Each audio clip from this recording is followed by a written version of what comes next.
السلام عليكم ورحمة الله وبركاته. إن الحمد لله والصلاة والسلام على رسول الله وعلى آله وأصحابه ومن والاه، أما بعد، فأعوذ بالله من الشيطان الرجيم. بسم الله الرحمن الرحيم. وذرني والمكذبين أولي النعمة ومهلهم قليلا। সম্মানিত ভাই বোনেরা, যারা কাছ থেকে অথবা দূর থেকে আমাদের এই প্রোগ্রাম দেখছেন, অন্তরের অন্তঃস্থল থেকে এই মোবারকবাদ জানাচ্ছি। আল্লাহর কাছে দোয়া করি যে বর্তমান ফিতনার এই সময়ে আমাদের এই ক্ষুদ্র প্রচেষ্টাকে আল্লাহ তাআলা কবুল করুন এবং বাংলাদেশকে আল্লাহ তাআলা কবুল করুন এবং হেফাজত করুন। বাংলাদেশের বড় একটা অংশ এখন কার্যত স্থবির হয়ে গেছে। ফলে আমরা আমাদের ক্লাসগুলোকেও পর্যন্ত বন্ধ করতে হচ্ছে। আল্লাহর কাছে দোয়া করি যে খুব দ্রুত যেন আল্লাহ একটা ব্যবস্থা করে দেন। এখানে প্রত্যেক গ্রুপের মধ্যে আল্লাহ সবর দেন, এটাকে ওভারকাম করার জন্য প্রজ্ঞা দান করেন এবং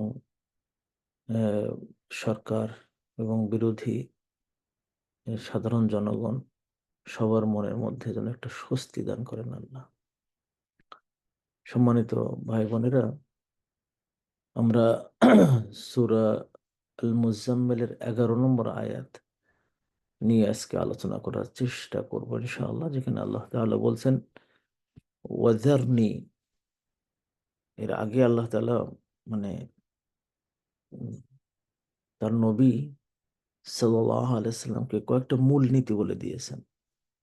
একটা বড় মূলনীতি হলো সবর করতে হবে, আর একটা মূলনীতি হলো যারা কুফরিতে মারাত্মকভাবে লিপ্ত তাদেরকে হিজরন জামিলান করতে হবে। তো আমরা সবরন জামিল, হিজরুন জামিল আর সফহুন জামিল, এই যে তিনটি আল্লাহ তাআলার দেওয়া প্রত্যেক দাঈ ইলাল্লাহ এর যে গুণ আল্লাহ তাআলা দিয়েছেন, এটাকে আমরা গত সপ্তাহে আলহামদুলিল্লাহ ব্যাখ্যা করেছি। আজকে আল্লাহ তাআলা ওর আগের কথারই কন্টিনিউয়েশন, যে তোমার পাঠ হলো এতটুকু যে তুমি রিসালাতের কাজ করে যাবা, নবুয়তের কাজ করে যাবা, করতে যেয়ে ওয়াসবির আলা মা ইয়াকুলুন, তোমার বিরুদ্ধে যে যতভাবে যাই বলুক না কেন সবর করবা এবং কাফেরদের কুফরিগুলোকে ত্যাগ করে দেবা, হিজরন জামিলা করবা। তবে হ্যাঁ, তাদের সাথে সাধারণ আচরণ, দাওয়াতি আচরণ কন্টিনিউ করতে হবে। কেন কন্টিনিউ করতে হবে? তারা খারাপ, কাফের, কুফর, ওই বিষয়টা আল্লাহর কাছে ছেড়ে দিতে হবে। এটা দারুণ কথা কিন্তু।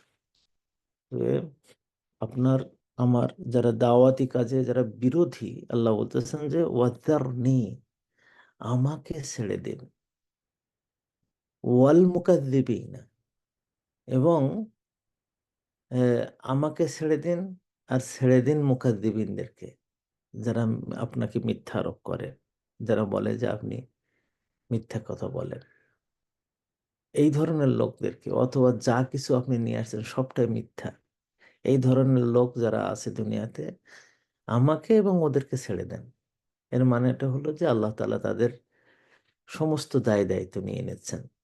কাজেই যদি কোনো লোক ইসলাম গ্রহণ না করে বা আমার দাওয়াতে কথা না শুনে, তার জন্য আমার মন খারাপ করার কোনো কাজ নেই।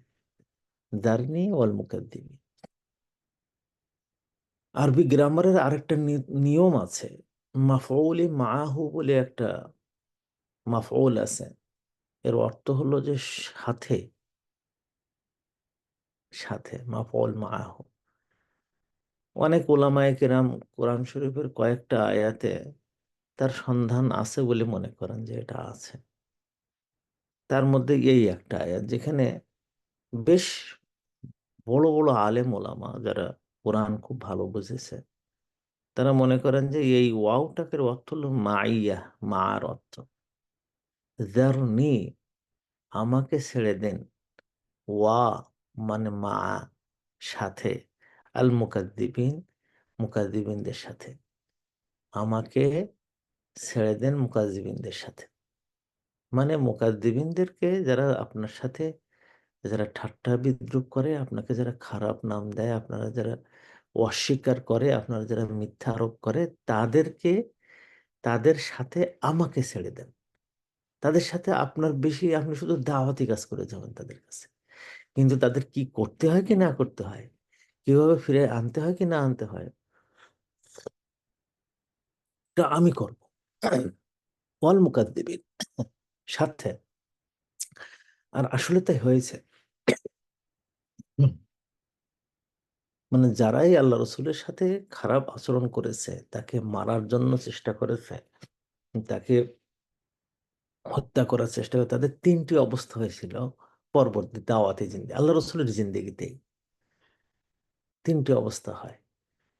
এক অবস্থা হলো যে তারা পরাজিত হয়, শেষ পর্যন্ত যে পরাজিত হয়। এটা আল্লাহ তাআলা কোরআনের বহু জায়গায় বলেছেন এইভাবে, যে আমি এটা নিজে লিখে নিয়েছি, যে আলা নাফসি, আমার উপরে আমি লিখে নিয়েছি, লা আগলিবান্না, আমি বিজয়ী হবই, অরসুলি, অরসুলি, আমার রসুলরা, আমার রসুল এবং আমার নবীরা, এরা বিজয়ী হবই।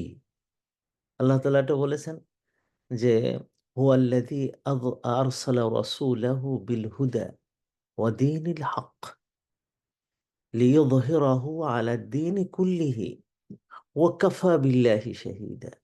আবার অন্য জায়গায় বলেছেন ওয়ালাউ কারিহাল মুশরিকুন, যে আমি আল্লাহ তাআলা নিজেই, তিনি রসূল পাঠিয়েছেন দ্বীনে হকের সাথে, হিদায়াতের সাথে, যাতে করে সমস্ত মতবাদের উপরে এইটাকে জয়ী করে দেবেন, উপরে উঠাই দেবেন, ইসলামকে উপরে উঠাই দেবেন, জয়ী করে দেবেন। বর্তমান জামানায় আপনি মুসলমানরা যতই মানে পেশিত হোক না কেন, সর্বনাশ হয়ে যাক না কেন, জর্জরিত হোক না কেন, নিচের মধ্যে নিচে চলে যাক না কেন, দেশকে দেশ মুসলমানদের দখল করে ফেলতেছে। এই গত 10 বছরের মধ্যে, 20 বছরের মধ্যে দেখা যাচ্ছে যে যে স্বাধীন যে দেশগুলো হয়ে গেছিল সবগুলো প্রায় দখল হয়ে যাচ্ছে আস্তে আস্তে। আফগানিস্তানের উপর দখলদারিত্ব নিয়ে আসছে, তারপরে সিরিয়ার উপরে দখলদারিত্ব নিয়ে আসছে, লিবিয়ার উপরে দখলদারিত্ব নিয়ে আসছে। ওদিকে কাশ্মীর তো প্রায় দখল হয়ে গেছে। ইন্ডিয়ার বিরাট একটা মানে মুসলমানদের দেশ ছিল ইন্ডিয়া, এখন আর নাই। এইভাবে সোমালিয়া দখল হয়ে গেছে, ইরিত্রিয়া দখল হয়ে গেছে। মানে এইভাবে মানে একটার পর একটা সব চলে যাচ্ছে। কিন্তু যে জিনিসটা হয়েছে, আজও পর্যন্ত, আজকে পর্যন্ত যখন মুসলমানদেরকে মেরে তছনছ করে দেওয়া হচ্ছে, দেখা যাচ্ছে আল্লাহ তাআলা দ্বীনে ইসলামকে সমস্ত ধর্মের উপরে রেখে দিয়েছেন। এক অদ্ভুত ব্যাপার। মানে মানে ধর্ম গ্রহণের ব্যাপারটা, যেটা সারা বছরে যে গ্রহণের যে রেশিওটা, অন্য অন্য ধর্ম আর উম, ইসলাম ধর্মের মধ্যে এ হলো পার্থক্য। ইসলাম হলো মানে এটাকে বলে fastest growing religion in the West, মানে পাশ্চাত্য জগৎগুলোতে, মানে এইটা হলো সবচেয়ে বেশি দ্রুততম ধর্ম। এটা কেন হলো? এবং এই জন্য কিন্তু এখনকার সময়ে ইসলামের বিরুদ্ধে যারা শত্রুতা করে, তারা কিন্তু সবাই একাট্টা হয়েছে, একমত হয়ে গেছে ইসলামকে ধ্বংস করার জন্য। এজন্য মানে স্যামুয়েল হান্টিংটন একটা বই লিখছে, ক্লাশ অফ সিভিলাইজেশন। সেখানে লিখেছে যে তৃতীয় বিশ্বযুদ্ধ হবে ইসলামের সাথে অন্যান্য ধর্মগুলো। কারণটা কি? কারণ ইসলাম একা এক জায়গায় এমন ভাবে দাঁড়িয়ে গেছে, যেটা আর কখনো একে নিচে নামানোর সুযোগ নেই। হ্যাঁ, মুসলমানরা আমরা দুর্বল হওয়ার কারণে, আমরা একমত হওয়ার না কারণ, না, একমত না হওয়ার কারণে আমাদের একটু কষ্ট হচ্ছে, আমাদের ঘরটারগুলো দখল করতেছে, এটা করতেছে, ওটা তো আমাদের ঐক্যের সমস্যার কারণে বা ইসলাম না বোঝার কারণে। কিন্তু ইসলামকে আল্লাহ তাআলা একেবারে সারা পৃথিবীর মধ্যে দুটো বিষয়ে একেবারে বিজয়ী করে দিয়েছেন। একটা বিষয় কি, যে ইসলাম যেটা আসছে এখন আছে আমাদের কাছে অবিকৃত অবস্থায় আছে, এর কোনো একটা অক্ষর পর্যন্ত চেঞ্জ করার সুযোগ নেই। আর দ্বিতীয়ত হলো যে অন্যান্য সমস্ত ধর্মর মধ্যে ইসলাম হলো কমপ্লিট কোড অফ লাইফ। এটা হলো জীবনের সব দিকের উত্তর ইসলামের মধ্যে আছে, অন্যান্য ধর্মেরগুলোর মধ্যে এটা নাই। তো এইভাবে লিইয়ুযহিরাহু আলা দ্বীনি কুল্লিহি, সমস্ত ধর্মের উপর এটা বিজয়ী করে দেবেন। এবং এইটা এই জায়গায় আল্লাহ তাআলা করে দেবেন, এটা বলে দিয়েছেন। আবার এটাও যে মানে রসুলরাই এটা বিজয়ী করার জন্য, মুমিনরা এটা বিজয়ী করার জন্য প্রাণান্ত চেষ্টা করবেন। এবং আল্লাহ তাআলা বলছেন ওয়াকাফা বিল্লাহি শাহিদা, এই ব্যাপারে সাক্ষ্য দেওয়ার ক্ষেত্রে আল্লাহ তাআলাই যথেষ্ট। তার মানে এই পৃথিবীর ইতিহাসে এইভাবে ধর্মকে আল্লাহ তাআলা নিয়ে আসছেন। যতটুকু আমাদের দুর্বলতা আছে মুসলমানদের, ইসলামের না। ইসলামকে এমন এক জায়গায় আল্লাহ তাআলা তুলে ধরেছেন, আলহামদুলিল্লাহ। আপনি চিন্তা করেন যে গত ১০০ বছর ধরে সবচেয়ে বড় চেষ্টা চলেছে মুসলমানদের মধ্য থেকে আহলে কোরআন বের করে দিয়ে হাদিসকে অস্বীকার করার প্রবণতা। তত বেশি হাদিসের জ্ঞান মানুষের বেশি হচ্ছে। এটা এক অদ্ভুত ব্যাপার। এটা কিভাবে হয়? যত বেশি ইসলামের এক একটা বিষয়ের উপরে গালাগালি করে, আল্লাহ রসুল সাল্লাহ সাল্লামের বহু বিয়ে নিয়ে মানে আল্লাহ রসুল গালাগালি করে, আমাদেরকে রাগাই দেয়, আয়েশা সিদ্দিকের বিরুদ্ধে কথা কয়, তত বেশি মানুষ জানতে পারতেছে না ঠিকই আছে। আমাদের বাচ্চারা পর্যন্ত, আমার নিজের বাচ্চারা যখন আমি প্রসঙ্গে আলাপ করি, তারা বলে হ্যাঁ ঠিকই আছে। এই এখন বর্তমান সময় আমাদের, ধরেন আমাদের বাংলাদেশে যাকে আমরা বঙ্গবন্ধু বলি, উনিও বিয়ে করেছেন। ওনার ওনার মানে ওয়াইফ যখন বিয়ে হয়েছে তখন ৭-৮ বছর বয়স। চিন্তা করে দেখেন তো, কেউ এটা নিয়ে কেউ কথা বলে? তা মানে আল্লাহ রসুল নিয়ে কথা বলার এত ধৃষ্টতা কেন? যা হোক, একে ওয়াকাফা বিল্লাহি শাহিদ, আল্লাহ তাআলা এ ব্যাপারে আরেকটা জিনিস আল্লাহ তাআলা করে রাখছেন, ওয়াকান হাক্কান আলাইনা নাসরুল মুমিনিন, মুমিনদেরকে সাহায্য করা এটা আমার উপরে কর্তব্য। আল্লাহ তাআলা বলে দিচ্ছেন মুমিনদের মানে সাহায্য করা আমাদের উপরে কর্তব্য। তো এই জায়গাটা আল্লাহ আমাদেরকে, যারা দাঈ ইলাল্লাহ হবেন, যারা দ্বীনের কাজ করবেন, তাদের খুব সুন্দর করে মাথায় রাখা দরকার যে আল্লাহ তাআলা আমাদেরকে এখানে বলে দিচ্ছেন যারনি ওয়াল মুকাদ্দিবিনা, আমাকে ছেড়ে দিন মুকাদ্দিবিনদের সাথে, অথবা আমাকে ছাড়ুন এবং মুকাদ্দিবিনদের বিষয়টা ছাড়ুন। এই বিষয়টা নিয়ে আপনি বেশি মাথা ব্যথা করবেন না, দাওয়াতি কাজ করে যাবেন শুধু। এই মুকাদ্দিবিনদের এখানে আরেকটা মানে দোষের কথা বলেছে, তারা কেন এত বেশি মুকাদ্দিব হয়, ইসলামকে কেন ডরায়? কারণ হলো কি, যে তারা, তাদের একটা গুণ কি, উলিন নাআমাতি, নাআমাতের অধিকারীরা। আরবি ভাষায় কোরআন শরীফের মধ্যে আহ, মানে নেয়ামাহ শব্দটা, নাআমা শব্দটা ব্যবহার করা হয়েছে। আসলে আরবি ভাষায় একটা গুণ আছে যে সেখানে ত্রিকোণ, ত্রিকোণ শব্দ আসে। ত্রিকোণ শব্দ মানে একটা শব্দের প্রথম অক্ষর কখনো ফাতহা, কখনো কাসরা, কখনো দাম্মা দিয়ে ৩ রকম অর্থ মানে নিয়ে আসে। ইমাম কুতরুব বলে একজন খুব নামকরা ইমাম আছেন আরবি ভাষায়, যিনি আল মুসাল্লাস নামে একটা বই লিখেছেন। আল মুসাল্লাস মানে ত্রিকোণ, মানে একটা একটা শব্দের একাধিক অর্থ আসে শুধুমাত্র ফাতহা, কাসরা, দাম্মা প্রথম অক্ষরে দেওয়ার কারণে। তাজ্জব ব্যাপার। এবং এটা আরবি মানে কোরআন শরীফের মধ্যে এটা অনেক জায়গায় আছে, তার মধ্যে এই একটা শব্দ। এর মধ্যে উলিন নাআমাতি, এখানে আল্লাহ তাআলা নাআমা বলেছেন, উলিন নাআমা। তো নুন শব্দটার উপরে যখন ফাতহা আসে, তখন নাআমা শব্দের অর্থ হলো লাক্সারি, লাক্সারি, জৌলুসপূর্ণ জীবন, জৌলুসপূর্ণ জীবন, নাআমা, উলিন নাআমাতি।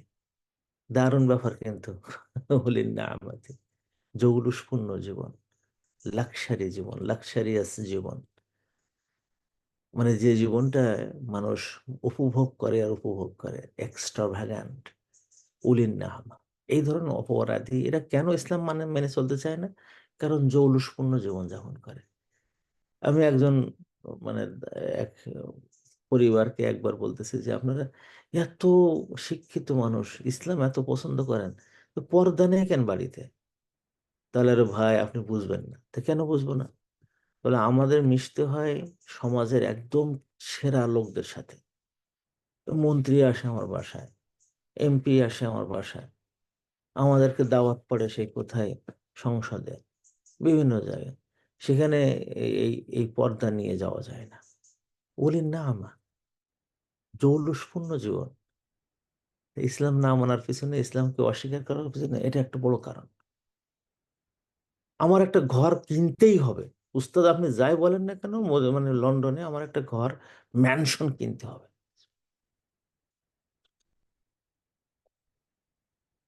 ম্যানশন একটা কিনতে হবে। ওই আপনারা যে ঘর 2 বেডরুমের ঘর, ওটা আমার পছন্দ হয় না, ম্যানশন কিনতে হবে। আচ্ছা ভালো কথা, ম্যানশন তো আপনি যদি টাকা থাকে তো কেনেন। তো টাকা লাগে নাকি এদেশে? কোথায় পাবেন টাকা? শুধু ব্যাংকে, সুদের মাধ্যমে টাকা নিতে হবে। কারণ কি? কারণ উলিন নামাত, এই লাক্সারিয়াস জীবন যাপন করতে হবে। আল্লাহ তাআলা বলেন যে এই যাদের মধ্যে এই মানে প্রতারণা একবার ঢুকছে, যে আমরা দিনের ক্ষেত্রে যে সবসময় সেকেন্ডারি থাকব, আর জীবনটা ভোগের ক্ষেত্রে যে আমরা সবসময় একেবারে উপরে থাকবো। আমার এক বন্ধু আছেন যে তার ছেলে এখানে একটা সেরা স্কুলে পড়ে। এ এ ব্যাপারে সবসময় আমাদের সাথে, আমার সাথে বিশেষ করে একটু গর্ব করে। কারণ আমার মেয়েদেরকে আমি একেবারে ওই যে হাই-ফাই স্কুলে পড়াইনি। তো হাই-ফাই স্কুলে যেয়ে পড়াতে যেয়ে আমি দেখলাম যে তার মধ্যে দিন শিখাতে পারে না। দিন নাই, দিন শিখাতে পারে। আমি একদিন জিজ্ঞেস করছি, "ভাই ওর যে ব্রেন, তা একটু কোরআন শরীফ পড়ান, হাদিস পড়ান। আমাদের এই কিউএনএস একাডেমি আছে, এখানে ভর্তি করে দেন।" বললেন, "মাথা খারাপ ওস্তাদ। আপনি কি বলেন এটা? তা কেন?" তো ও যেখানে পড়ে এসবগুলো শুনলে তাকে এক্সট্রিমিস্ট বলবে। তাহলে তা তো বলুক, অসুবিধা কি? তো বলল, "না, তাহলে তো ওই স্কুল থেকে তারা বের করে দেবে।" কুলিন নামাতি, লাক্সারিয়াস জীবন। ওই একটা ভালো স্কুলে গেছে। আমার এক ছাত্র আছে অক্সফোর্ড ইউনিভার্সিটি থেকে পড়ে এখন ইউরোপিয়ান ইউনিয়নে বিরাট জব করে। এত জব যে, এত বড় জব যে মানে তাদের গর্ব। অনেক সময় দেখা যায় যে বাবাও যেরকম মাথা উঁচু করে রয়েছে, ছেলেও এরকম মাথা উঁচু করে রয়েছে।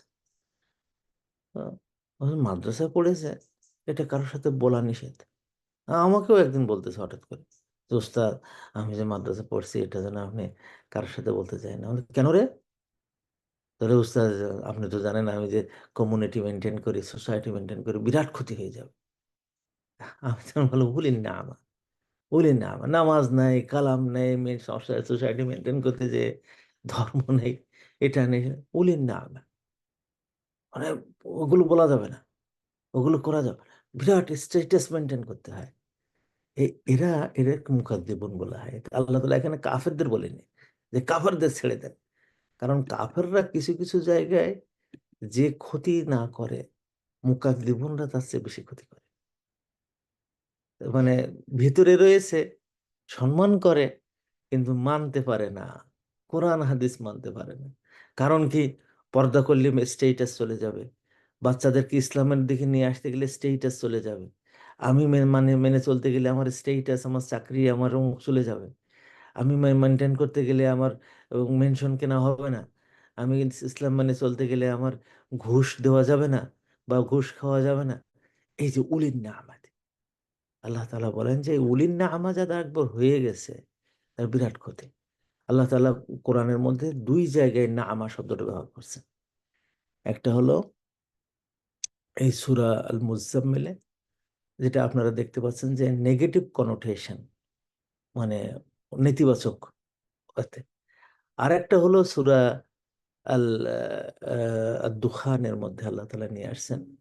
সেখানে মানে ফেরাউনকে ধ্বংসের পরে অ্যা মানে তাদেরকে কথা বলতে যেয়ে বলতেছেন যে তাদেরকে আমি ওই মানে ফেরাউনের বড় বাহিনী, তার সভাসদবর্গ, মন্ত্রীরা সব, আর হলো সেনাবাহিনীর বড়, বড় উচ্চপদস্থ অফিসার সবাই সহ, এবং সেনাবাহিনীর একেবারে ১ম লেভেলের এ একেবারে সব অফিসার সহ, প্লাস হলো সাধারণ বাহিনী।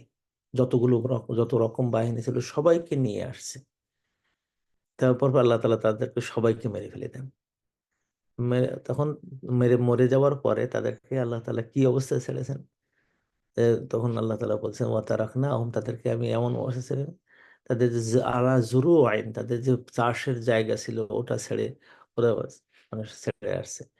ওয়া নামাতিন কানু ফিহা ফাকিহিন, এবং এমন না আমার মতে সে তাদেরকে ছেড়ে ছাড়তে বাধ্য হয়েছে, এমন লাক্সারি, যে লাক্সারিতে তারা ফাকিহীন ছিল, তারা উপভোগ করত, ওইটা নিয়ে তারা ঠাট্টা বিদ্রুপ করতো অন্যদেরকে, নিজেদেরকে অনেক উঁচু উঁচুই মনে করত। এই দুই জায়গায় কোরআন শরীফে নামা শব্দের ব্যবহার হয়েছে, এবং এই নামা শব্দটা এই দুই জায়গায় মানে নেগেটিভ অর্থে এখানে চলে আসছে। যারা এই নামার মধ্যে একবার ঢুকে যায় এরা আর মানে কিছু করতে পারে না, কিছুই করতে পারে না। এক ছেলে একবার আমাদের সাথে ইসলামিক প্রোগ্রামে গিয়েছিল। তো এই তো রাত্রে তার কান্না কাটা কি, সবাই আছে, ছেলে পেলে সবাই আছে, কিন্তু তার খুব কান্না আসতেছে। তো আমি গেলাম, ছাত্র তো আমি, সব ছাত্ররা সব শুয়ে পড়েছে, ও কাঁদতেছে। জিজ্ঞেস করলাম যে তোমার কান্নার হেতু কি? তাহলে স্যার, এখানে যে মানে বেড দিয়েছে, এই বেড এত নরম, এখানে শোয়া যায়। তাহলে তাহলে নিচে শো, শক্ত আছে। ও আল্লাহ, ও স্যার আপনি এটা কত বলতে পারলেন, আমি নিচে শোবো? তো এখন ইবাদতের সময় তুমি 2 ঘন্টা মাত্র ঘুমাবো, তারপরে উঠে আমরা তাহাজ্জুদ করবো?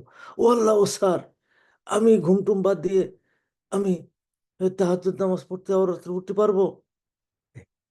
বলি না, আমাদের অবস্থা হলো এই। নাদুস নুদুস বানাই দেয়। একেবারে যখন ইন্টারমিডিয়েটে পড়ে, হ্যাঁ, তখনও পর্যন্ত গালা তুলে খাওয়ায়। আমি এমন এক পরিবারকে জানি এই লন্ডনে, আমি দেখেছি যে ছেলে ইউনিভার্সিটি ফার্স্ট ইয়ারে পড়ে, মা যে তার মুখে হাত দিয়ে দিয়ে তুলে তুলে খাওয়াচ্ছে। তা আমার কাছে মনে হলো যদি আমার যদি সুযোগ থাকতো যে এই মাকে মারার, তাহলে আমি একটু মেরে দিতাম। কারণ ও ছেলেকে জবাই করতেছে, সে ও আদর করতেছে না, আমি দেখতেছি ছেলেকে জবাই করতেছে। আমাদের দেশগুলোতে এরকম হয়ে গেছে এখন।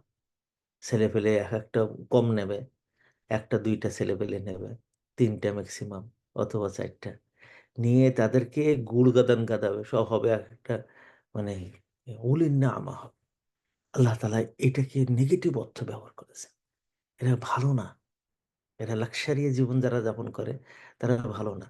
এজন্য ইসলামে যাদের সুযোগ আছে, হ্যাঁ, এটা আবার কিন্তু নিয়মের মধ্যে নাই যে আপনার সুযোগ আছে সেই সুযোগটা আপনি ব্যবহার করবেন না। বরং আল্লাহ তাআলা এই মানে আল্লাহ রসুল এইভাবে বলেছেন, ইন্নাল্লাহা ইউহিব্বু, আল্লাহ তাআলা ভালোবাসেন, আইয়ারা, দেখতে, আসারা নিআমাতিহি আলা আবদিহি, যে আল্লাহ তাআলা যদি কোনো নিয়ামত কাউকে দেন, তার একটা মানে প্রভাব যেন ওই ব্যক্তির উপরে প্রভাব পড়ে। কোটিপতি, জুতো নেই পায়, খালি পায়ে হেঁটে যাচ্ছে, চোখে নেই চশমা, চোখে দেখতে পায় না, মাথায় নেই সুন্দর কিছু, গায়ে নেই ভালো জামা, কারণ কি? টাকা বাঁচাবে না। এই বখিলদেরকে আল্লাহ পছন্দ করেন না।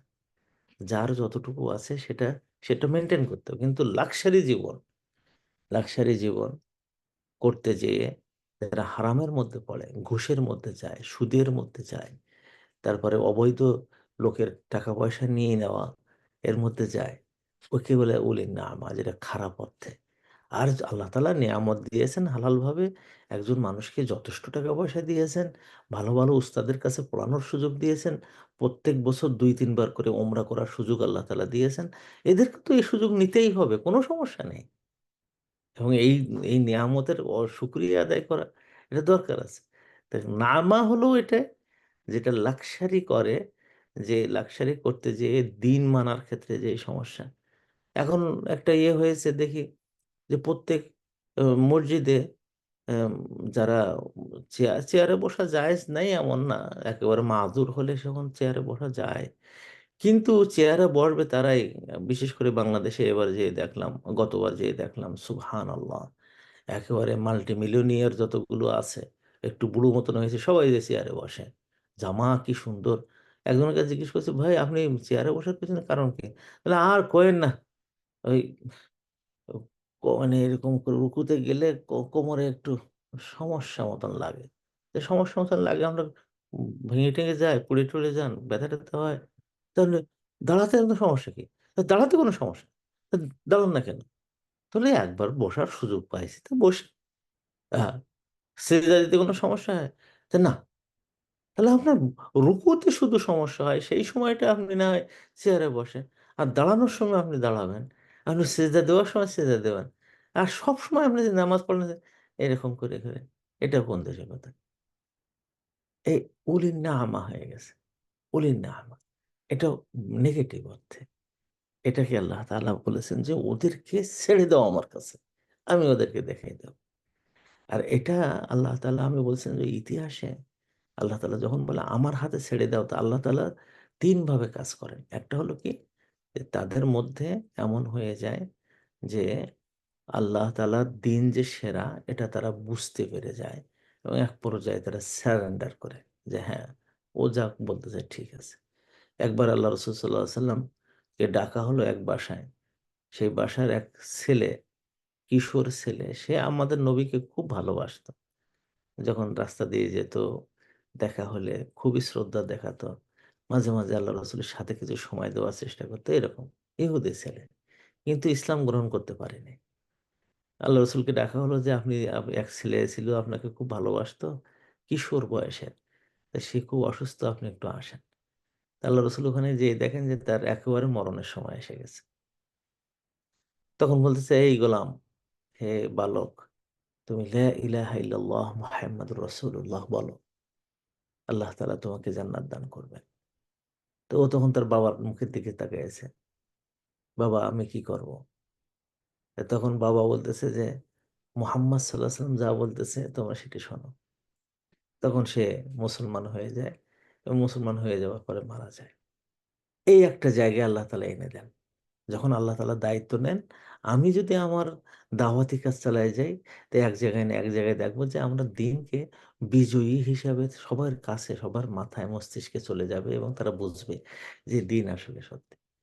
২ নম্বর হলো যে ওই যারা দ্বীনের বিরোধী মুকাদ্দিবুন উলিন না'মা তারা একসময় মুসলমান হয়ে যাবে। সুবহানাল্লাহ! ওমর ইবনে আব্দুল আজিজ উনি যে কি পরিমাণ ধনী ছিল, আর যখন ধনী ছিল তখন ঐরকম আরে বাবা লাক্সারি কারে বলে। উনি যে ভঙ্গিতে হাঁটতেন নতুন জামা এবং উনি কোন সময় এক আজকে যে জামা পরতেন বা জুতা পরতেন কালকে সেটা পরতেন না। ওটা শেষ। এবং রাস্তা দিয়ে যখন হাঁটতেন তখন একটা ছন্দ তুলে হাঁটতেন। এটাকে বলা হতো যে মিশইয়াতু ওমারিয়া। ওমরের হাঁটা। ছেলেরা, মেয়েরা তার হাঁটাকে অনুকরণ করত। চুলের একটা ভঙ্গি ছিল। সেই চুলটা সবাই ওই ভঙ্গিতে চলত। এরপরে যখন ইসলামের দিকে ফিরে আসার চিন্তা করলেন, উনি খলিফা হয়ে গেলেন। সেখান থেকে তার জীবন একেবারে চেঞ্জ। একদম চেঞ্জ। এইজন্য লাক্সারির যারা রত আছে, এদেরকে নিয়ে খুব বেশি ঝামেলা করার দরকার নেই এবং তারা যদি দিন না মানে, তা আমাদের মন খারাপ করার দরকার নেই। ওদের দায়িত্ব আল্লাহ নিয়েছেন। ২য় যে কাজটা করেন ওদেরকে একসময় ফিরাই দেন। সাহাল ইবনু আমর, সুহাইল ইবনু আমর। উনি ছিলেন মানে আ গোটা আরব উপদ্বীপের মধ্যে সবচেয়ে বাগ্মী, সবচেয়ে সুন্দর কথা বলতে পারতেন উনি। তার কথাবার্তা শুনে, তার বক্তব্য শুনে মানুষ একেবারে পাগল হয়ে যেত। সুহাইল ইবনে আমর।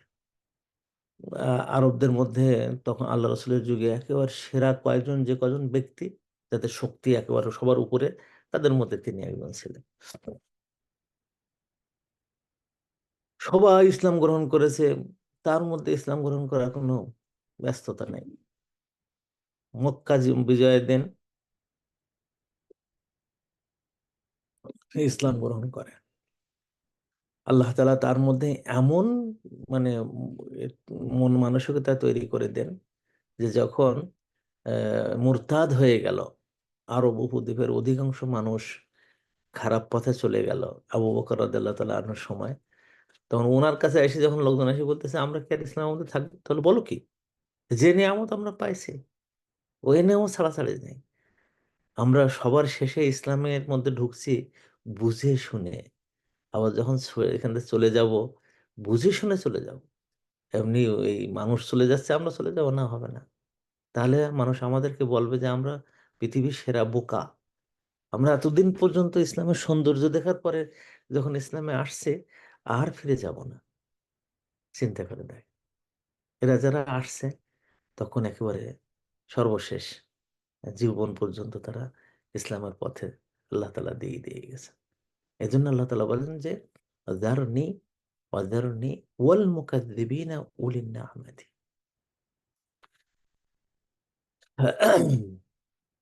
এদেরকে ছেড়ে দেওয়ার জন্য বলে। আবু জাহাল ইসলাম গ্রহণ করেনি, ও বদর যুদ্ধে মারা যান। তারপরে তার ছেলে মেয়েরা বেশ কজন, তার আপন ভাই, তার ছেলে একরামা, তার মেয়ে, এরা সব মুসলমান হয়ে যায়। তাজ্জব ব্যাপার। তো ছেলে মুসলমান হয় কারণ হলো যে আল্লাহ রসুল সাল্লাম তাকে তার হলিয়া দিয়ে দিয়েছিল। হলিয়া মানে হলো ইকরামা বিন আবু জাহাল, তার দেখতে এরকম। সে যদি কাবা ঘরের মানে পর্দার অন্তরালে ওখানে যদি পালায় থাকে তো ওখানেই তাকে হত্যা করে ফেলবা। কাবা ঘরে কিন্তু কারো মানুষ, কোনো মানুষ মারা যায় না। কিন্তু আল্লাহ তাআলা, আল্লাহ রসুল ওই দিন কয়েক কয়েকজনের নাম দিয়েছিলেন যে এই এই লোকগুলো যদি কাবা ঘরের ওখানে যে কালো পর্দার ভিতরে ওখানে যে পালায় থাকে, ওখানে পাওয়ার পরে ওখানে মেরে ফেলবা। তার মধ্যে একরামা ইবনে আবু জাহেল একজন। তো এই ঘোষণা যখন শুনছে তখন সে যখন দেখলো যে কোনোভাবে আর পারা যাচ্ছে না, বিশেষ করে খালিদ বিন ওয়ালিদের সাথে সে যুদ্ধ করতে যায়, যুদ্ধ করে পরাজিত হলে ওখান থেকে পালাই চলে যায়। এখন তার ওয়াইফ যখন ইসলাম গ্রহণ করছে, আল্লাহ রসুলের কাছে বলছে, ইয়া রাসূলুল্লাহ, আমি মুসলমান হয়ে গেছি। এখন আপনি কি সুযোগ আছে আপনার যে একরামার এই যে আপনি তাকে খুন করবেন বা মেরে ফেলবেন, এটা উইথড্র করবেন আমি যদি তাকে আশ্রয় দেই? আল্লাহ রসুল বলছেন, না, তাকে মারবো না, তুমি তাকে আনতে পারো। তারপরে একটা ঘোড়ার উপরে একরামার ওয়াইফ উঠে সেই ঘোড়া জোরে ছুটাই দিছে, কারণ সে জানে যে সে এমনে পালায় চলে যাবে। এরপরে যে এডেন প্রণালীতে ওখানে যেয়ে দেখে যে নৌকা অলরেডি কিছু দূর চলে গেছে। সে তো ওই নৌকার উপরে একরামা বসে। তখন চিৎকার করে বলছে, একরামা তুমি চলে আসো, আল্লাহ রসুল তোমাকে মাফ করে দিয়েছেন, শিগগির চলে আসো। এরপরে যে একরামা ওখান থেকে মাম্মাজিকে অনুরোধ করছে যে আমাকে একটু দিয়ে দেন। তো একরামা তো পরিচিত মানুষ, তখনকার সময় মনে করেন যে মক্কার প্রধানমন্ত্রীর ছেলে, তো সবাই চেনে তাকে। তো তাকে ফিরিয়ে দিল, দিয়েও আসে আল্লাহ রসুল সাল্লাহ সাল্লামের কাছে এসে ঈমান গ্রহণ করে।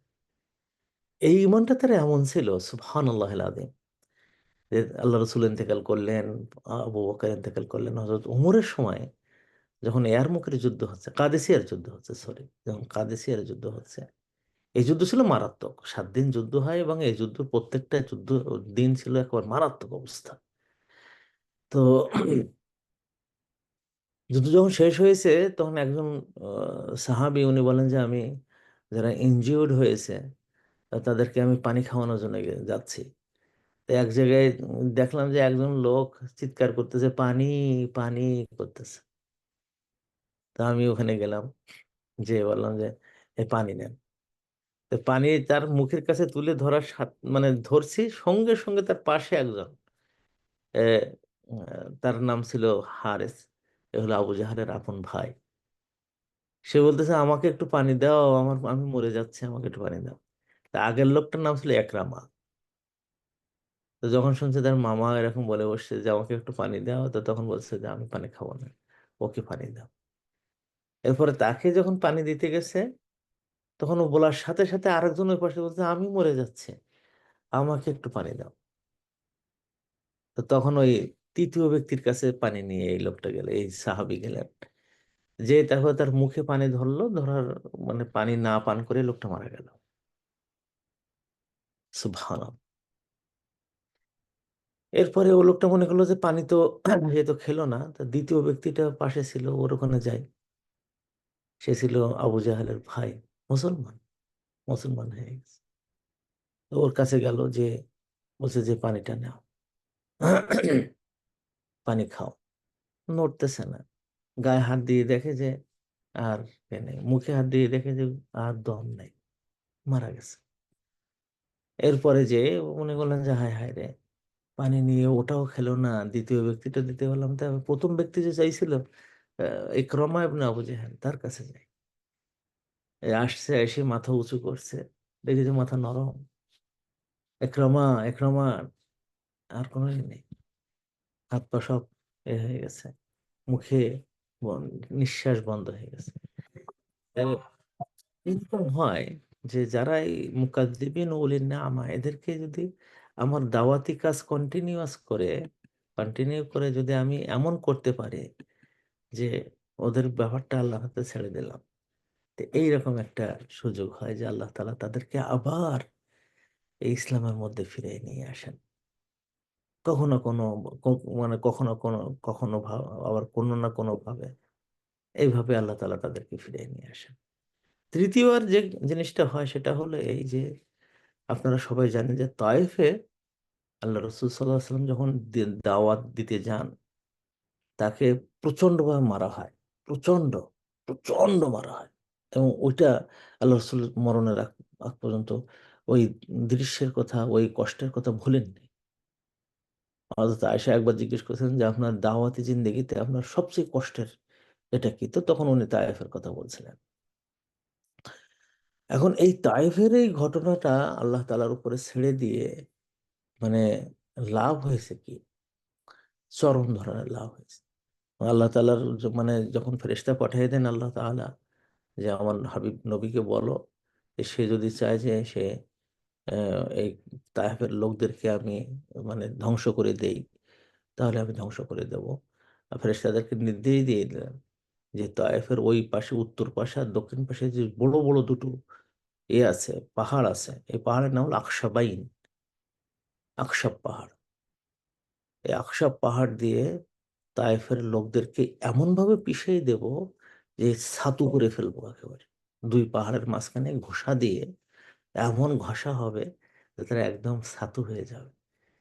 তা আল্লাহ রসুল তখন বললেন যে না, এটা করা যাবে না, এটা করা যাবে না এই কারণে যে আহ, আমি আশা করি যে আন ইয়াখরুজা মিন আসলাবিহিম, তাদের জঠর থেকে, তাদের মানে পৃষ্ঠদেশ থেকে, মানে ছেলেদের শুক্রাণু থেকে এমন এক দল লোক বেরোবে, কওমুন, এমন এক দল বেরোবে ইউমিনুনা বিল্লাহি ওয়া রাসূলিহি, যারা আল্লাহ এবং রসুলের প্রতি ঈমানদার হবে। এতই হয়েছে। ওই সবর করেছেন মাত্র ওই ঘটনার, এই ঘটনাটা ঘটছে আপনার অষ্টম হিজরিতে। আর তারপরে 3 বছর আল্লাহ রসুল জীবিত ছিলেন মাত্র। এরপরে 3 বছর পরে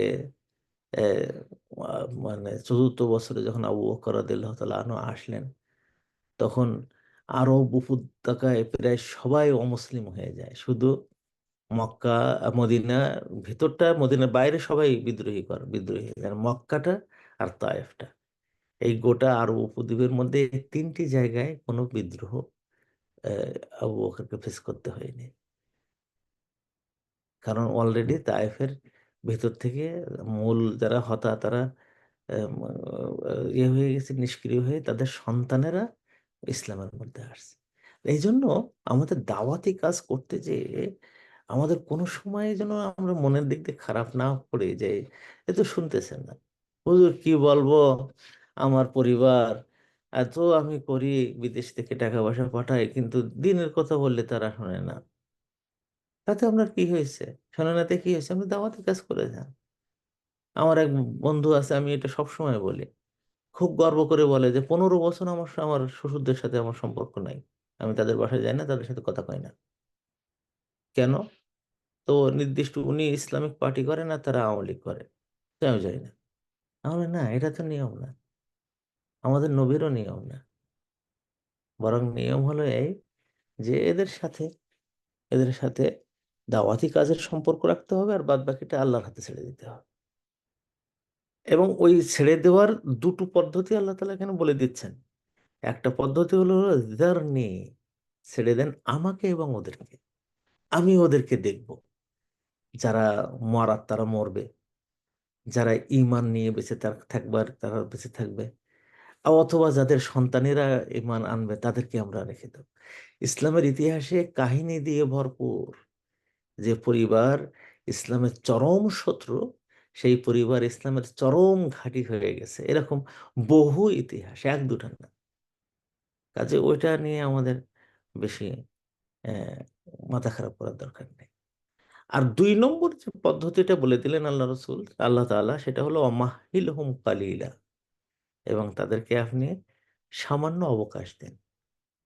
তো এখানে আগের যে নামা শব্দটাও কিন্তু লাক্সারিয়াসের অর্থ।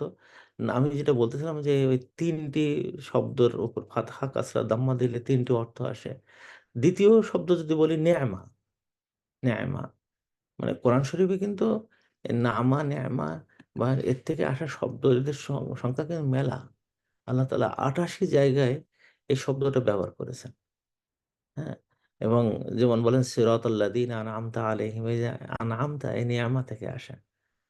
তারপরে আল্লাহ তাআলা যেটা বলেন ওয়াসবাগা আলাইকুম নিয়ামাহু যাহিরাতাও ওয়া বাতিনা, আল্লাহ তাআলা তোমাদের উপরে নিয়ামতকে একেবারে ঢেলে দিয়েছেন, সেটা প্রকাশ্য নিয়ামত হোক আর গোপন নিয়ামত। আল্লাহ তাআলা আমাদেরকে দুটো নিয়ামত, 2 রকম নিয়ামত দেয়। এটা হলো নেয়ামা, যদি কাসরা হয় নেয়ামা। তো এই নেয়ামাগুলো আল্লাহ তাআলা মানে প্রকাশ্য এবং অপ্রকাশ্যের নেয়ামত। কিছু নেয়ামত আছে প্রকাশ্যে, আর কিছু নেয়ামত আছে অপ্রকাশ্য।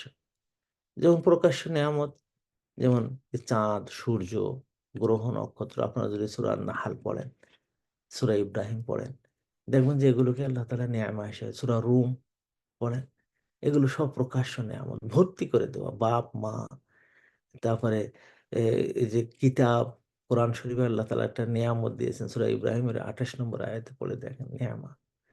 তারপরে মোহাম্মদ সাল্লাল্লাহু আলাইহি ওয়াসাল্লাম হিমসেলফ, আল্লাহ রসুলই আমাদের জন্য একটা নেয়ামা। আল্লাহ তাআলা সূরা নাহলের 83 নম্বর আয়াতে বলছেন ইয়ারিফুনা নিয়ামাতাল্লাহি সুম্মা ইনকিরুনাহা, এই আহলে কিতাবের লোকগুলো আল্লাহ রসুলকে চেনে, আল্লাহর এই নিয়ামতকে চিনে, কিন্তু তারা অস্বীকার করে। এইখানে এই নিয়ামত আল্লাহ বলতে আল্লাহ রসুলকে, মোহাম্মদ সাল্লাল্লাহু আলাইহি ওয়াসাল্লামকে বোঝাইছেন। কখনো নিয়ামতের অর্থ সওয়াব আসে, কখনো নিয়ামতের অর্থ নবুয়ত আসে। ও আম্মা বিনিআমাতি রাব্বিকা ফাহাদ্দিস, এখানে সূরা দোহার মধ্যে যে নেয়ামতটা আছে ওটা হলো নবুয়তের অর্থ। তোমাকে যে নেয়ামত দেওয়া হয়েছে রব্বর, সেটা মানুষের সামনে পৌঁছে দেন। রহমতের অর্থে আসে, দানের অর্থে আসে, প্রাচুর্যতার অর্থে আসে, ইসলামের অর্থে আসে, যে রকম সম্পদ দিয়েছেন সেগুলো অর্থে আসে। মোট কথা হলো নেয়ামত কোরআন শরীফের মধ্যে একটা বহুল মানে প্রচলিত শব্দ। নামা আছে, নেমা আছে। নামাটা হলো ওই প্রাচুর্যতা যেটা নেগেটিভ অর্থে ব্যবহার করা হয়, যে ইসলামের বিপরীতেও যেতে তারা রাজি আছে, এটা তারা মানতে রাজি না। এবং ইদানিং কেন জানি আমাদের মুসলমানদের মধ্যে এটা এক ধরনের সিদ্ধান্ত গ্রহণ করে ফেলেছে যে ধর্মের ব্যাপারে আমি নামাজ পড়বো, রোজা রাখবো, হজ করব, কিন্তু এই যে হারাম ব্যবসা ছাড়বো না, হারাম কাজ ছাড়বো না, এরকম একটা প্রবণতা আমাদের মধ্যে আসছে। আর ওই যে ভালো একটা ঘর, ভালো একটা বাড়ি, ভালো কিছু, ভালো একটা গাড়ি, এগুলো করতে যেয়ে যদি আমি হারাম করি, তা কারোর মধ্যে আমি দেখতেছি এখন আলেম মানে ওলামা থেকে শুরু করে নিয়ে সাধারণ মানুষ পর্যন্ত সবাই, যে টাকা আমার দরকার, তা দিন বাঁচুক আর না বাঁচুক, এই দিকে চলে গেছে। এবং এদেরকে আল্লাহ তাআলা বলেছেন যে ছেড়ে দিন তাদেরকে, এবং অমাহিল হুম কালিলা, অমাহিল হুম কালিলা, তাদেরকে সামান্য কিছু অবকাশ দেন। কারণ এই যারা দিন মেনে চলে, যখন কোনো একটা সমাজ সুন্দরভাবে দাওয়াতি কাজ করে, যখন তখন এমন হয়ে যায় যে খুব দ্রুত এই যে যারা ইসলাম মানে না, তাদের মাঝখানে দিনের চেতনা বাড়তে থাকে। যতই তারা বিরোধিতা করুক না কেন, ওদের ঘর বাড়িতে কোনো না কোনো ভাবে আসবে। আমার মনে আছে আমি যখন ঢাকায় ছিলাম, তখন এক মহিলা, আমার প্রতিবেশী, আমি যে বাসায় থাকতাম তার পাশের এক মহিলা, উনি শুনতে পেলেন যে আমি মদিনা ইউনিভার্সিটি পড়েছি। তো তখন ঢাকাতে আমি একটা পত্রিকার সম্পাদক ছিলাম, আরবি পত্রিকার। তো ওই মহিলা, আমার বাড়িওয়ালি মহিলার মাধ্যমে আমার কাছে একবার আসলেন। এসে তারপরে উনি আমার জিজ্ঞেস করতেছেন যে উস্তাদ, আমি আমার বাড়িতে কোনো ইসলামের কোনো সুযোগ নেই। আর উনিও যে ড্রেস নিয়ে আসলেন সেটাও দেখে আমি দেখলাম যে একেবারে আধুনিক। তো বললেন আমি দিনের পথে আসতে চাই, তো আমাকে একটু গাইড করবেন। কি গাইড করতে হতে, আমাকে ইসলামের কিছু জিনিস শেখাতে হবে, আমি এগুলো আপনার হাজব্যান্ড মানে ছেলে পেলে এদেরকে বলে বলে ওদের কথা বলেন না, আমি যদি নামাজ পড়েছি এটা যদি শোনে তো আমার তালাক দিয়ে ফেলবে। আর আমি যদি মাথায় পর্দা টর্দা ব্যবহার করতেছি যদি শুনে, তা আমার তালাক দিয়ে ফেলবে। কারণ আমার স্বামীটা হলো পুরো নাস্তিক, আর ছেলেপেলেগুলোকে গড়ে তুলেছে ঠিক ওই রকম করে। এক একটা ছেলেপেলের পিছনে খরচ করে লক্ষ লক্ষ টাকা। টাকা কারে বলে, এই যে পাশের বিল্ডিংটা, সম্পূর্ণ বিল্ডিংটা আমাদের। আমি তখন তাজ্জব হয়ে গেলাম, আল্লাহ একবার, এ কোন, কিভাবে ইসলাম একটা পরিবারে যাচ্ছে। এরপরে এই মহিলা, আমরা বেশি দিন ছিলাম না ওখানে, আমি বোধহয় ম্যাক্সিমাম 5 মাসের মতন ছিলাম ওই ম্যাচটাতে। তো এই 5 মাসের মধ্যেই সেই মহিলাকে আমি দেখলাম যে দিন মেনে চলতেছে। প্রথম প্রথম আমার বলছে যে আমি যদি পর্দা করি তো আমরা তালাক দেবে। তাহলে দরকার নেই, আপনি শুধু মাথায় করেন, আর গায়ে কাপড়টা দেন একদম ঢিলা। এ, বোরকা পরার দরকার নেই, আপনি ঢিলা পোশাক পরেন। তারপরে সেই ঢিলা পোশাক করতে করতে আস্তে আস্তে এমন হয়ে গেল যে একেবারে কয়েক মাসের মধ্যে স্বামী দেখলো যে এটা খুব ভালো, এর আচরণটা খুব ভালো হয়ে গেছে। বাসায় আসলে খাবার দাবার খুব সুন্দর করে, আদর যত্ন করে, আগের চেয়ে সুন্দর ব্যবহার করছে। তো তখন সে এটাকে আর করলো না, সুযোগ দিল যে করো। এরপরে ওই মহিলার মাধ্যমে আস্তে আস্তে গোটা বাড়িটাই মুসলমান হয়ে গেল। এটা আল্লাহ তাআলার এই যে কথা, যে ওয়াম্মাহিল হুম কালিলা, একটু অবকাশ দিন, একটু অবকাশ নেন। আস্তে আস্তে আবুল আহাবের বিরুদ্ধে কিন্তু কি হলো, তাব্বাত ইয়াদা আবি লাহাব ওয়া তাব্বা, বিরুদ্ধে। শুধু কি তার, ওয়ামরাআতুহু হাম্মালাতাল হাতাব ফি জিদিহা হাবলুম মিন মাসাদ, জাহান্নামের দড়ি তার গলায় পেঁচানো হবে, এটা বলে না। আবুল আহাব আর তার বউ, তার বাড়িতে আরো 6 জন মানুষ ছিল। তার মধ্যে থেকে মানে ছেলে আছে, সে আবার আল্লাহ রসুলের মানে মেয়ের স্বামীও ছিল একসময়। একবার আল্লাহ রসুল রাস্তা দিয়ে হাঁটতেছে, ওর কি মনে হয়েছে, মেয়েকে তালাক দিয়েছে, উম্মে কুলসুমের স্বামী ছিল। আল্লাহ রসুলের মুখে থুক করে থুতু দিয়েছে। আল্লাহ রসুল বললেন, ইয়া আল্লাহুম্মা সাল্লিত আলাইহি কালবাম মিন কিলাবিক, আল্লাহ তুমি এই লোকটার উপরে তোমার যতগুলো কুকুর আছে সেই কুকুর একটা তার উপরে চাপাই দিয়ে। এরপরে তো সে বাইরে বাইরে তাকে আবুল আহাব যেতে দিত না, মোটে না। আর মোহাম্মদ যে দোয়া করেছে ও কবুল হবে দেখছেন, দোয়ার ভয় করতো। এরপরে তারা এক ব্যবসায় যাবে। আবুল আহাব তো খুব বড় ব্যবসায়ী ছিল আর বড় ধনী ছিল, আর আল্লাহ রসুলের খুব কাছের মানুষ ছিল, অসম্ভব কাছের মানুষ। তাজ্জব হয়ে যাবেন যে কত কাছের মানুষ ছিল। তার 2 মেয়ে দিয়েছে 2 ছেলের সাথে। তার আবুল আহাবের মেয়েকে বিয়ে দিয়েছেন তার ছেলে জায়েদ বিন হারেসার সাথে। এত ঘনিষ্ঠ সম্পর্ক। আল্লাহ রসুল জন্মগ্রহণ করলে আবুল আহাবের এক দাসীকে বলতেছে যে শুনেছেন আপনার ভাই আব্দুল্লাহর এক ছেলে হয়েছে। তাহলে তাই আনন্দের চোটে বলে তোমাকে আজকে মুক্ত করে দিলাম। চিন্তা করে দেখেন, এই ব্যক্তি আবুল আহাব, তাব্বাত ইয়াদা আবি লাহাব সায়াসলা নারান, জাহান্নামী হবে। কোরআনের মধ্যে আমরা পড়ি প্রত্যেকদিন তা। আর তার স্ত্রী ওয়ামরাআতুহু হাম্মালাতাল হাতাব, আর তার ছেলে কি হলো, ওই ব্যবসা করতে করতে যেদিন গেছিল, সবাই পাহারা দিয়ে রাখতো। একদিন রাত্রে সবাই পাহারা, তার চতুর্পাশে মানুষ শুয়ে থাকতো আর ও মাঝখানে ঘুমাতো। তো সব সময় কি আর এটা হয়, পেশাব লেগেছে, তো ও ওখান থেকে উঠে সামান্য একটু দূরে পেশাব করতে গেছে, বেশি দূরে না কিন্তু।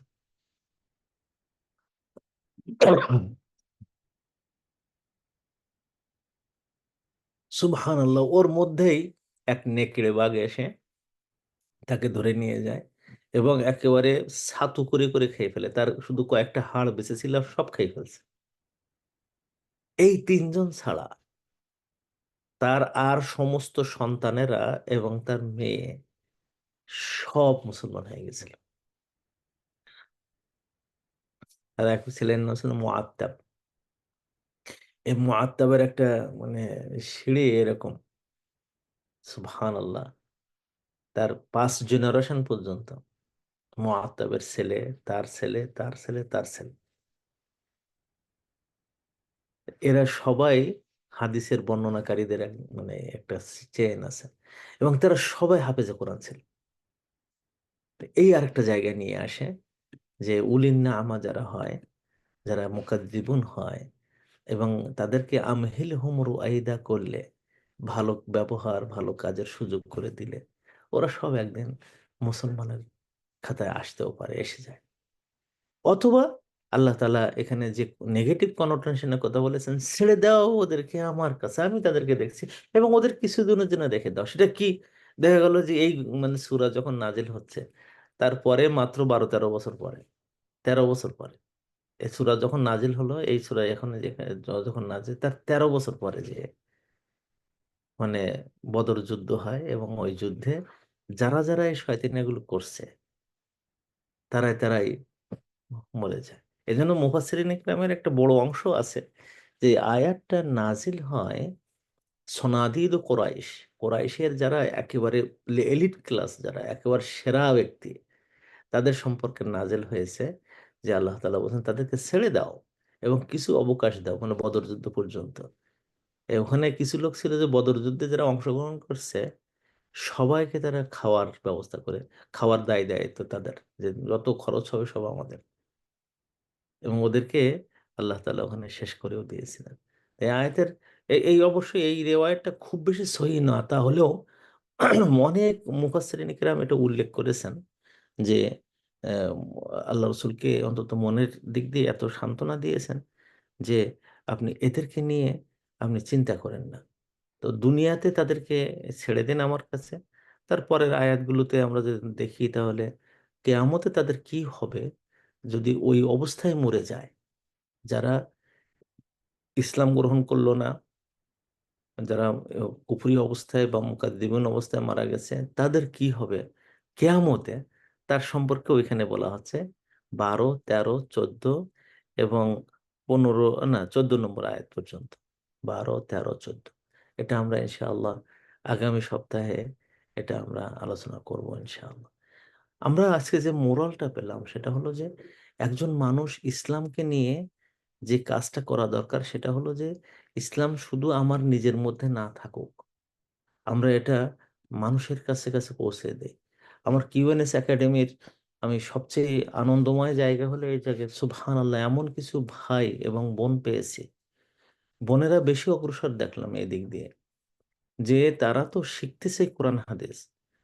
তাদের যত বন্ধু বান্ধব আত্মীয় স্বজন আছে, এক বোনকে আমি জানি যে তার কিছু মানে হেল্পার আছে, হেল্প করেন বিভিন্ন কাজে, তাদেরকে বলেছে যে তোমরা কিউএনএসে ভর্তি হয়ে যাও, সব কোর্সে আমি তোমাদের টাকা দিয়ে দেবো। আমেরিকায় এক বোন আছে, আহ, বলে দিয়েছে যারা যারা তোমরা ভর্তি হবা, টাকা পয়সার সমস্যা হলে আমাকে বলো, আমি টাকা তোমাদেরকে টাকা দিয়ে ভর্তি করে দেবো। হ্যাঁ, এইরকম কিছু কিছু বোন আছে যে তাদের পরিবারের এক বোন আছে যে সে নিজে পড়ে আর তার ভাতিজি কাছে নিয়ে আসে, হ্যাঁ আমার সাথে বসে বসে পড়বে। এই যে এই যে অবস্থাগুলো দাওয়া জীবনের, এই কাজগুলো করতে থাকা দরকার। এতে কি হচ্ছে, ব্যাপক পরিবর্তন আসছে, ব্যাপক পরিবর্তন। আমি এখন আমেরিকায় গেছি, তো আমেরিকা মুনার সম্মেলনে গেলে এক মহিলা আসছে, সে শুধু তার পরিবার নিয়ে শুধু আমাকে দেখবে তাই। হাই হাই রে, তারে দেখে তো আমার মন খারাপ হয়ে গেছে যে আল্লাহ, আপনি এই ড্রেস আপ করে এত ইসলামিক প্রোগ্রাম আসছেন, তাহলে কেন উস্তাদ, এটা কি হারাম হবে? মানে এটা তো কি কি ধরনের হলো? তাহলে উস্তাদ আমি ইনশাআল্লাহ ভালো ড্রেস করবো। হাজবেন্ড বলতেছে, উস্তাদ আমি এত খুশি যে আমার পরিবার, গোটা পরিবারটা ইসলামের মধ্যে চলে আসছে। এবং শুধু তারা, মানে গোটা পরিবার না, এই মহিলার প্রভাবে প্রায় 8-10 জন তারা আবার প্রোগ্রাম করে, যে বিভিন্ন আসে আমরা আলোচনা করি। এই যে সুযোগগুলো তৈরি হওয়া, এটা হলো ইসলামের এই আয়াতের বিরাট জায়গা, যে তুমি দাওয়াতি কাজ করে যাও, যারা মারাত্মক উলুন নামা মুকাদ্দিবুন আছে, এবং তাদেরকে তুমি আমার কাছে ছেড়ে দাও। আল্লাহ তাআলা বলছে ওদের দায়িত্ব আমি নেই। কারো কারো আমি ইসলামের মধ্যে নিয়ে আসবো, কারো কারো আমি ক্রাশ করে ছেড়ে দেবো। আর কারো কারো জন্য আমি কেয়ামতের ময়দানে কি রাখছি, আগামী সপ্তাহে আমরা আলোচনা করবো যে কত মারাত্মক, কত মারাত্মক। তা এই জন্য আমরা যারা দাওয়াতি কাজ করি, ইসলাম মেনে চলি, ভয় পাওয়ার কোনো কারণ নেই। আমাদেরকে এগিয়ে যেতে হবে। আল্লাহ তাআলা আমাদেরকে কবুল করুন। আলহামদুলিল্লাহ, আমাদের সামার স্কুল, আপনাদের বিশেষ করে এই তাফসীর প্রোগ্রামে যারা অংশগ্রহণ করেন, আমাদের বোন ভাইরা, আপনাদের মানে অনুরোধে আমি এটা করি। কারণ এই সময়টা আমার ছুটির সময়, আমার বাচ্চাদের এবং আমাদের যারা টিচার আছে তাদের ছুটির সময়। তো আমি শুধু অনুরোধ করি যে তোমরা এই ছুটিটা নিও না, একটু পড়াও, একটু এ করো, তা করো, রেস্ট নিও না। কারণ কি? কারণ আপনারা দাবি করেন যে আমাদের বাচ্চারা সবাই ডিভাইস নিয়ে ব্যস্ত হয়ে থাকে, উস্তাদ কিছু একটু করেন, আমার বাচ্চারা এখানে ভর্তি হয়ে যায়। তো যার ফলে আমি আলহামদুলিল্লাহ এবার ৬টা সাবজেক্টে পড়ানোর টিচার পাইছি, আমি সহ। আমি অসুস্থতার পরেও আলহামদুলিল্লাহ আমি পড়াবো। আকীদা, বাচ্চাদেরকে সহজ উপায়ে আকীদার সমস্ত বিষয়গুলোকে ৮টা ক্লাসে আমি ইনশাআল্লাহ পড়াই দেব। একেবারে সহজ করে, আনন্দময়েতে, ইংলিশ ভাষায়। যাতে করে তারা করতে পারে। বাংলাদেশে যারা আছেন ইংলিশ মানে স্কুলে পড়াশোনা করেন, তাদের তো এই আকীদা পড়ানোর সুযোগ তেমন নাই। তো আপনারা তারা এখানে অংশগ্রহণ করতে পারেন। এখনো কিছু সিট বোধহয় আমাদের নেবেন বলে আমাদের উম্মে সালমা আপা আমাদেরকে জানাইয়েছেন। তাতে মনে হচ্ছে যে আরো কিছু সিট আমরা নিতে পারবো আকীদার জন্য। একটা সাবজেক্ট আমরা দিয়েছি যেটা খুব বেশি আসছে, সেটা হলো যে আমাদের বাচ্চারা সঠিক নিয়মে নামাজ পড়তে পারে না। ওই মসজিদে যায়, বাবা একটু শেখায়, মানে কোরআন হাদিসের আলোকে সেভাবে পড়ানো হয় না। তো আমি হঠাৎ করে মাত্র এক সপ্তাহের আগের ডিসিশনে আমি আগে একটা সাবজেক্ট দিয়েছিলাম, সেটা বাদ দিয়ে এই ডিমান্ডের কথা ভেবে যে নামাজ কিভাবে আল্লাহ রসুলের নামাজ পড়ানো যায়, আমাদের বাচ্চাদের শেখানো যায়। বাচ্চারা কনফিউজড হয়ে যায়। যখন মসজিদে যায় তখন দেখে যে বাবা একরকম নামাজ পড়ে, উস্তাদ ইমাম সাহেব আর একরকম করে পড়ে, অথবা নামাজ মোটেই জানে না।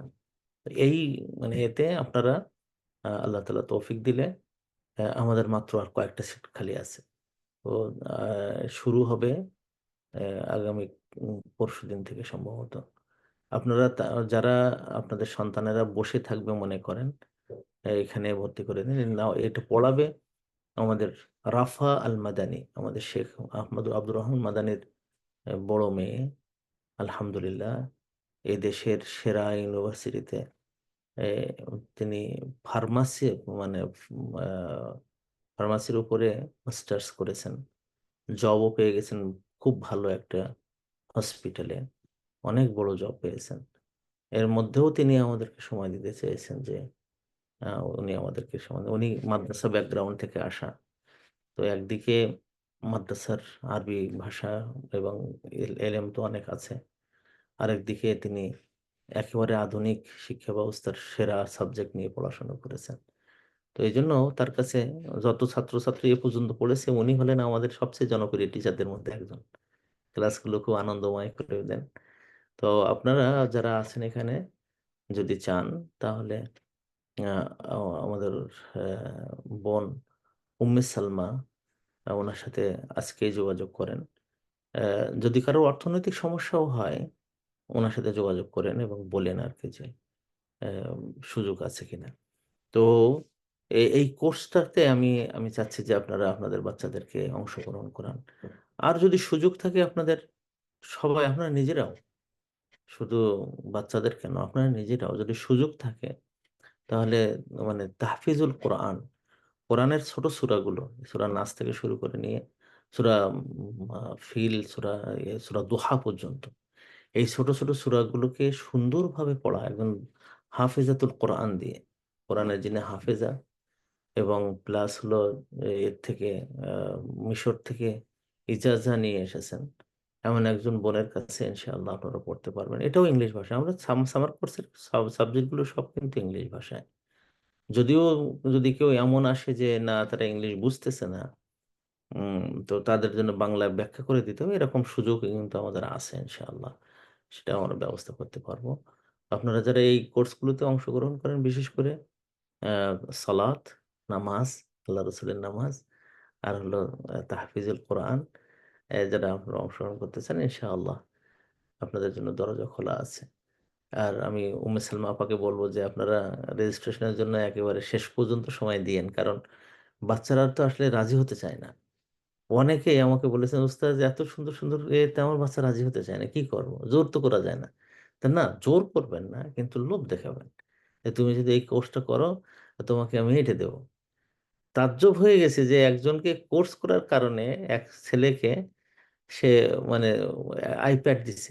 আমি বললাম, "আইপ্যাড দিলেন কেন?" তো বলল যে, "আইপ্যাড দিয়ে সে ও আমার বলেছে সে ভালো, ভালো কাজে ব্যবহার করবে, তাই আইপ্যাড দিয়েছে।" এটা করার কারণে হয়েছে কি যে সেই বছর ৩ টে কোর্সে সে অংশগ্রহণ করছে।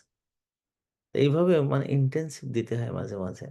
আপনারা এইভাবে আপনাদের সন্তানদেরকে নিয়ে আসবেন কিউএনএস ইনশাআল্লাহ। আমরা এখন Facebook থেকে চলে আসতেছি। যে সমস্ত